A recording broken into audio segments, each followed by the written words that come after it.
Good evening and welcome to the dot theory with me, Stefan Vossen. I am tonight discussing a certain aspect of the dot theory which is central to it, and that is its mathematical modeling called the spinor. Now, a lot of the time, whenever I start discussing this with colleagues and friends, the number one problem that comes up is what on earth is a spinor?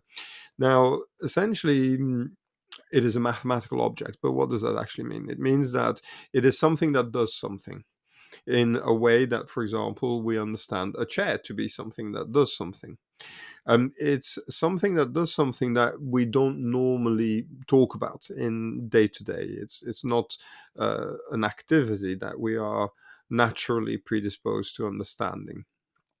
And unlike, for example, being sat on, where that the property of a chair is being sat on, the property of a spinner is that it does something with values, with numbers or amounts of numbers that represent things, and it does something with those numbers to then make you understand something else. And that's what a spinner is. Now, in a certain way, you could argue that it is a little bit like like an equation mark or a multiplication mark, in that it is a sign that allows you to do something with those two numbers that you are multiplying. So, in that sense, you can think of it as a multiplication sign. It does something with something, and it then results in something else, and that relationship is rigid. So, 3 times 3 is 9. That is a rigid structure, and if you change any component of that equation, you are going to get a falsehood. So, the 3, if you change the 3, the plus sign, the minus into a minus sign or any other sign, if you change the equal sign somewhere around again, you never end up with something that is true. And that is what is so fascinating about spinners. And spinners do exactly that. They take two layers of data that are describing an aspect of, let's say, the shape of a cube, and it then brings them together in such a way that the product of it is that it is showing you something that is real and that describes accurately this uh, cube and its shape and its location in time and space. And the problem that we have with spinners is that when you put stuff into it, it is not exactly, it doesn't tell you in physics today, it doesn't tell you exactly where the edges of the cube are. Otherwise put, it doesn't solve the problem with the fuzziness of the wave particle in physics. So my proposition is to change the way that we've built the spinner as a mathematical object. You can do that. You can modify. You can. These were built in the first place to do things. These are essentially rules that have been put into code to do something with numbers that then, when it is done, holds true. It means that it makes it real. To have these numbers relate to one another in that way. So, of course, these are things that you don't often think about in the day to day when you're trying to um, get the shopping done or get yourself over to wherever meeting or appointment that you have. And so the spinner itself is something that is just essentially an object that does something with data, and then the end result of that is that you know where something is in time and space. And because it's about time and space and a level of understanding of reality that we just don't deal with in our normal day to day, we're dealing with what's in front of us and the reality of life as we are under its pressure. For this kind of thinking, you are really going the other way around and thinking about a relationship with reality that just is so deep and that is so nuanced that it is really looking to describe the reality with such great detail that you can even make predictions. So, for example, you could make the analogy in that If I have very little information to hand, my ability to predict what the weather is going to be tomorrow might be somewhat compromised. If I'm in a cellar with no light source, I will have a hard time even deciding when tomorrow starts. So when you then add layers of information, for example, you get some light brightness, maybe not color, but just brightness or intensity through a sensor that measures that. And then you add other data layers of information that essentially describe what kind of weather seems to be currently going on outside. So you've then mapped out an observation about current reality, and you might be able to then, over, let's say, a few decades or even a few centuries, you might start to see patterns that emerge around the weather, which is something that we do scientifically today. And when you then take into account additional data layers, and you're starting to look at, for example, whether people are wearing jackets, and whether they are perhaps carrying umbrellas. On the back of that, you might start to think, hang on, this is interesting. There are indicators here that says that others seem to be informed so as to be making a decision to dress for poor weather. So again, you can start to make inferences, and you can start to observe probabilities that probably means that it will rain. Now, of course, in that scenario, I am the blind observer, which is one of the criteria in many of these thought experiments. And when you are then that observer, that blind observer, you're also a unique entity. You are somebody who is entirely deprived of additional information to make decisions from. So again, all of these kind of ideas and how you relate to making decisions and understanding information so as to make the best decision is really quite far removed from a normal day-to-day conversation. So spinners are an object that, like an equation mark does with numbers, it's an object that does that with things that describe reality. On the one hand, information that was observed about reality in one way, shape, or form, and then something that was observed about the same or an associated reality in another form. And therefore, these two relate to one another because they exist in the same space, and they must have relationships that mean that there's a consistency and there's a continuation in the behaviors that make them harmonic, as they like to say, which then makes them also visible to us as other people who can observe that reality.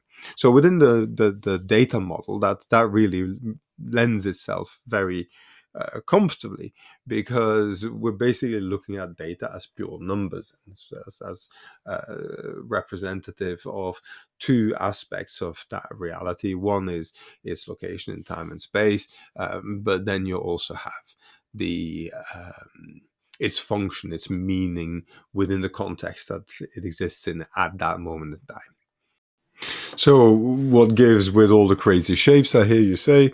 Well, these are just ways that mathematicians describe functions in dimensional ways, and that allows you to do a lot of very practical things. That means that you can start to think in multi-dimensional ways, which again is something that you just don't do in the normal day-to-day when it comes to driving to the shops and getting your groceries home. So there's a big distance between this conversation and real life, but they relate to one another. They're just a very detailed way, a very accurate way of describing the same thing and giving it the power of being computed, calculated. And that means that you can predict things. And sometimes predicting things is just an incredibly beneficial thing to do, knowing what kind of weather, what kind of economical situation we're going to be in.